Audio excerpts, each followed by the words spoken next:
Bonjour à toutes et à tous, j'espère que vous allez bien. Si vous me voyez pour la première fois, je m'appelle Thierry. Sur la vidéo d'aujourd'hui, je vais partager avec vous sur continuer la suite du classement des meilleures épices. Donc, si vous vous souvenez, que la dernière fois, j'avais parlé d'un classement où j'avais fait le classement de la première épice, la plus chère, où j'avais parlé du safran. Donc, sur la vidéo d'aujourd'hui, je parlerai de la deuxième meilleure épice, la plus chère au monde. Donc, restez jusqu'au bout de la vidéo avec moi, afin que je puisse partager avec vous sur la technique culturelle, le prix et pourquoi est-ce qu'il faudrait que vous vous lanciez aussi sur cette culture-là. Donc, sur ma chaîne, je parle d'entrepreneuriat et d'investissement en Afrique. Car je reste persuadé que c'est en entreprenant, en investissant qu'on pourra développer notre continent. C'est en investissant massivement sur le plan économique que le continent pourra se développer. Sur la chaîne, je valorise les produits du terroir africain, je valorise nos mets et nos épices. N'ayez pas honte de partager nos mets et nos épices au restant de notre communauté. Si j'ai créé la chaîne, c'est afin de valoriser et de vulgariser telles que les cultures vivrières, les cultures de rente, les cultures forestières non ligneuses, ainsi que nos épices. Le but de la chaîne, c'est de vous partager mes astuces et techniques business, de vous partager mon mindset, afin de vous aider dans vos réalisations ou dans vos futures réalisations. Si c'est des thématiques comme ça qui vous parlent, n'hésitez pas à vous abonner si vous n'avez pas encore fait, en appuyant sur le petit bouton rouge, en validant la cloche, afin de ne pas manquer les vidéos que je publie régulièrement sur la chaîne. Si vous l'avez déjà fait, je vous dis merci. Merci aux anciens, merci aux nouveaux qui rejoignent la chaîne. Donc, pour celui ou celle qui me voit pour la première fois, comme je dis, je suis entrepreneur dans le domaine agricole, comme je dis. Il y a cela 7 ans, j'ai pris ce challenge-là, d'aller répondre aussi à l'appel qui consiste aussi à venir aussi apporter ma part de pierre à l'édifice. Donc, après réflexion, le domaine sur lequel j'ai choisi, c'était le levier agricole. Car je reste persuadé que c'est en entreprenant massivement sur le domaine agricole qu'on pourra aussi impacter l'émergence de l'Afrique. Car l'Afrique est à 80% rurale. Donc, si nous voulons apporter un plus, si nous voulons vraiment faire émerger ou nous voulons vraiment faire développer l'Afrique, c'est en allant investir massivement dans l'arrière-pays. Hein. Car nous savons que l'Afrique est à 80% rurale, comme je répète, c'est le levier qui puisse impacter le développement économique ou soit social. Pour moi, c'est l'agriculture. En tout cas, c'est le pan que j'ai choisi. C'est un pan pourvoyeur de devises. Et c'est ce que j'essaie de démontrer ici au travers de ma chaîne. Donc, sans plus tarder, je vais me lancer dans le vif du sujet. Donc, le thème d'aujourd'hui, c'est le top deuxième meilleure épice la plus chère au monde. Donc, de quelle épice il s'agit? Il s'agit ici de la vanille. Hein. Ce n'est pas beaucoup d'entre vous avez entendu parler de la vanille. La vanille. Donc, comment je vais d'abord un peu vous brosser l'origine de la vanille. Hein.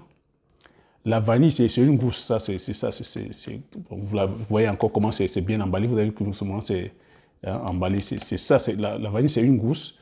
C'est une gousse qui pousse sur une orchidée. Hein. L'orchidée, c'est une fleur. C'est une gousse qui pousse sur une orchidée, sur des espèces telles que la Vanilla planifolia, la Vanilla tahitensis et la Vanilla pompona. Donc, vous avez trois espèces d'orchidées qui font pousser les gousses de vanille. Et l'origine de la vanille, elle est d'origine mexicaine. Donc, la vanille tire son origine au Mexique. Donc, ce sont les conquistadors qui sont allés, qui ont découvert la vanille au Mexique et l'ont ramenée en Europe. Mais en Europe, la vanille ne poussait pas. Eux, ils cultivaient la vanille comme des fleurs ornementales. Donc, la vanille ne poussait pas parce que la vanille, son sol ou sa zone agroécologique, c'est les tropiques. C'est la chaleur, le soleil, l'eau, l'humidité et puis l'ombrage. Donc, vous voyez qu'ici en Europe, la vanille ne peut pas pousser en Europe parce que c'est, comme j'ai coutume à vous dire, c'est une zone tempérée, c'est le froid. Donc, quand eux, ils plantaient leur vanille, c'était plutôt pour des fleurs à titre ornemental. Donc, ce sont les colons européens qui ont pris la vanille, dont les Bourbons qui ont pris la vanille et ont emmené en Afrique, à l'île de la Réunion. Donc, le premier pays producteur de la vanille, c'est l'île de la Réunion. Ils l'ont ramené à l'île de la Réunion, toujours comme fleur ornementale. Et par grande surprise, ils ont réalisé que la vanille produisait les fleurs. Et que ça produisait même les gousses. Mais La particularité de la vanille, c'est quoi? Là où la vanille devient difficile, pourquoi? Parce que je vous ai dit, bon, je vous ai dit que la vanille est l'épice la plus chère. Donc, je ne vous ai pas donné le prix. Le kilo de la vanille, 1 kilo de vanille coûte entre 600 € et 1000 €. Le kilo de la vanille, je répète encore, entre 600 et 1000 €. Donc, quand vous entendez 600 et 1000 €, ah oui, c'est un prix. Mais maintenant, je vais vous donner la pénibilité. Pourquoi est-ce que ça coûte autant cher? La dernière fois, je vous avais parlé du safran. Le kilo de safran coûtait entre 30 000 et 34 000 €. Et je vous avais parlé de la pénibilité. Vous voyez qu'à chaque fois où se joignent les problèmes de la pénibilité, il y a une opportunité. Donc, la pénibilité dans la vanille, la vanille, c'est quoi? Quelle est la pénibilité là-dedans? C'est que cette orchidée, la vanille, lorsque tu la plantes, je vous ai dit que la technique culturelle, c'est quoi? La vanille pousse dans les zones tropicales. Donc, pluie, soleil, humidité. Donc, ça a besoin d'un certain taux d'humidité, un certain taux de chaleur, donc entre 18 et 25 degrés. Et la meilleure zone, la meilleure technique, c'est quoi? C'est que la vanille pousse, c'est-à-dire que dans les sous-bois. Donc, c'est une liane, c'est une orchidée, comme je dis, c'est une orchidée qui rampe, qui peut aller jusqu'à 20 mètres. Donc, la particularité, c'est quoi? Lorsqu'on plante, la vanille entre en production au bout de 3 ans. Et ce sont les fleurs. Vous voyez, ça produit les fleurs telles que vous les voyez comme ceci. Donc, vous voyez ces fleurs-là, ça produit des fleurs comme ceci. Mais la difficulté là-dedans, c'est quoi? La difficulté là-dedans, c'est que ces fleurs ne sont pollinisées que par certains types d'abeilles. Et la particularité de la vanille, c'est que quand la fleur de la vanille a une certaine durée d'éclosion, l'éclosion commence à partir de 6 heures. À partir de 6 heures. Et dès qu'il commence à faire chaud, la fleur se ferme. Ou le pollen, le pollen s'effrite. Donc, vous voyez que ça ajoute à la particularité. Et un hectare de vanille, c'est 2500 pieds. Un peu comme le poivrier. 2500 lianes. Et vous voyez que sur une liane, vous pouvez avoir comme ça 5 ou 10 fleurs. Et le système de pollinisation est compliqué parce que c'est les abeilles, c'est un certain type d'abeille qui fait la pollinisation. Et vous voyez que quand on vous dit que la fleur éclore à partir de 6 heures et à partir de 10 heures, dès que le soleil se pointe, la fleur se referme. Donc vous voyez que les abeilles ne peuvent pas polliniser tout un champ de vanillés. Donc la difficulté et la contrainte arrivent qu'il faut polliniser à la main. Donc, si la culture avec la vanille est compliquée, c'est parce qu'il faut faire de la pollinisation à la main.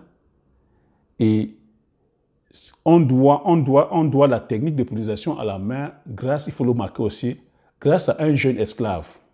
Hein, dans les années 1800, à l'île de la Réunion, qui avait trouvé la technique, parce que, si vous voulez, la pollinisation, pour faire jouer le même rôle que l'abeille, les hommes et les femmes sont obligés d'utiliser aujourd'hui, c'est le jeune esclave qui avait trouvé la technique, hein, grâce à une épine, grâce à une aiguille, ils sont obligés d'aller au niveau de la fleur, de la membrane de la fleur, et il y a une membrane qu'il faut soulever. Hein, il faut pousser vers le haut avec une aiguille. Donc vous voyez que c'est un geste délicat qu'il faut faire avec une aiguille et prendre la membrane, le sac de pollen, l'amener vers le pistil. Le pistil, donc, il faut savoir que la fleur de la vanille est hermaphrodite. Hein. Donc, il y a un sexe mâle et sexe femelle. Donc, la membrane, le sac de pollen, tu l'amènes vers le pistil. Donc, le geste est comme ceci. Donc, voilà la membrane qui porte le pollen. Et là, c'est le pistil. Geste à la main, tu le ramènes là, tu l'écrases. Tu écrases et ça fait que la membrane mâle va retrouver la membrane femelle et il y a pollinisation. Donc ça, il n'y a que les abeilles qui le font. Vous voyez que les abeilles ne peuvent pas polliniser tout un champ, tout un hectare de poivrier à l'espace de 3 heures. Donc voilà la pénibilité qu'il y a. Il faudrait faire ça comme ça à la main, ça ajoute à la pénibilité. La deuxième pénibilité est la vanille. Lorsque vous avez des gousses de vanille, la vanille entre en maturité au bout de 9 mois. Donc dès que vous avez des gousses comme ceci, ça entre en maturité au bout de 9 mois. C'est au bout de 9 mois qu'il faut récolter. Vous voyez que la pénibilité s'ajoute. Une fois que vous avez récolté la vanille, le processus de transformation aussi est aussi très long. Donc, lorsque vous avez récolté la vanille, il faut aller l'échauder. Donc, l'échauder, c'est quoi? Vous prenez les récoltes, vous trempez dans l'eau, dans une eau chaude à 60 degrés, 3 minutes. Vous sortez, vous allez mettre dans des caissons. On met dans des caissons, et on ferme hermétiquement. Donc, ça reste comme ça pendant 24 heures. Au bout de 24 heures, on sort. Pourquoi est-ce qu'on l'échaude? Donc, on échaude la vanille pour pouvoir avoir cette couleur chocolat-là. Vous voyez? Et pour pouvoir tuer l'état végétatif de la vanille. Donc, c'est comme ça qu'ils appellent. Pour tuer l'état végétatif de la vanille, ils sont obligés d'échauder. Et une fois ça passe 24 heures, on met au soleil comme ça pendant 3 semaines. Au bout de 3 semaines, on ramène la vanille qu'on remet encore dans les caissons. Et la vanille reste dans les caissons pendant 9 mois. Donc la vanille reste dans les caissons pendant 9 mois. 9 mois pourquoi? Parce qu'il faudrait que la vanille fermente. Donc on remet encore les vanilles dans des caissons bien fermés hermétiquement. On laisse la vanille en état de fermentation. Donc c'est à l'état de fermentation que au bout de 9 mois, vous avez une vanille comme ça de cette espèce. Donc vous voyez pourquoi la vanille revient maintenant à devenir la deuxième épice la plus chère, parce que le processus de la plantation jusqu'à la récolte, jusqu'à la transformation est très long. Et vous connaissez aussi ma petite histoire avec la vanille, parce que à la place du poivrier, c'est la vanille que je voulais planter. Et c'est ce processus qui m'avait refroidi, parce que je veux dire, quand on est novice, on ne peut pas se lancer. Moi, avec recul aujourd'hui, avec le temps, je pourrais aussi me lancer dans la vanille, mais pas dans une grosse superficie, mais avec le temps, je pourrais le faire. Je vous le dis aujourd'hui pourquoi. Je dis ça aux amoureux. Si je fais la vidéo, c'est pour les amoureux des épices, c'est amoureux épices, ceux qui aiment la bonne chair. Donc, quand vous mangez votre vanille, la vanille aujourd'hui est utilisée dans quoi? Dans tout ce qui est dessert, dans tout ce qui est gâteau, dans les boissons, en parfumerie, en gastronomie. Donc, vous voyez que la vanille est utilisée partout et que c'est une épice de luxe. Hein. C'est une épice de luxe, c'est une épice vraiment de luxe. Donc, 1 kilo, je répète encore, 1 kilo coûte entre 600 € et 1000 €. La vidéo aussi est pour ceux et celles qui voudraient se lancer dans la culture de la vanille. Donc, pour cela, je vous demande une très bonne formation. Vous voyez que ce n'est pas... Voilà, on ne se lance pas là-dedans tel qu'à tâtons. Il faudrait suivre une très bonne formation, bien vous former, vous entourer de ceux et celles qui ont l'expertise. Parce qu'une petite erreur que vous faites, c'est des millions que vous perdez. Donc, c'est ce que je voulais partager avec vous aujourd'hui sur le thème de la vanille. Hein. La vanille est l'épice la plus chère, l'épice qui fait des millionnaires, je dis millionnaires en euros. Donc, sur ce, si vous avez aimé la vidéo, je vais vous demander de mettre un like, de me faire un commentaire où je me ferai le plaisir de le lire, de vous abonner si vous n'êtes pas encore abonné et de partager massivement la vidéo autour de vous afin que vous soyez comme ça plusieurs à être informés sur cette idée de business. Hein. Donc, comme je continue à vous dire, l'information, c'est la connaissance c'est la richesse. Une fois que vous avez ces informations, vous appliquez vos stratégies et vous passez massivement à l'action afin d'impacter votre vie et impacter la vie de ceux qui vous entourent. Sur ce, je vous dis merci. Aux prochaines vidéos. Ciao.